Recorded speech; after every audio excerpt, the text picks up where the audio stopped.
Урматтуу жалпы кыргызстандык ардагерлер, карлардын күнү. Ушул күндү куттуктап кетким келет. Анткени бизде атайы тапшырма бар. 15 сентябрдан 15 октябрга чейин улгайган ардагерлерди сыйлоо боюнча. Ошол иш-чаралар бардык облустарда, райондордо жүрүп жатат. Ошону менен катар кылмыш иликтөө кызматынын күнү 5 октябрь.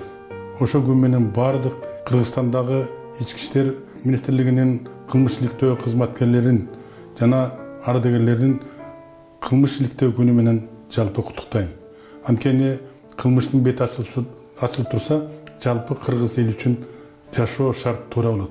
Анан кылмыш бети ачылбай, иш жүрбөй турса, кылмыштын бети ачылбаса, элде нааразы болот. Ошон үчүн мен ойлойм, азыркы жаңы кабыл алынган закондордун ченеминде байкоттар болсо керек. 2 күндүн биринде кылмыштардын бети ачуу боюнча кылмыш иликтөө кызматкерлери жакшы иштер алып барат. Ушундай иштер алып бара бериш керек. Эл, кыргыз эли бизге ыраазы болуш керек. Эртеңки майрамыңар кут болсун. Жалпы өздүк курам жана ардагерлерди кылмыш иликтөө күнү менен куттуктап кетем.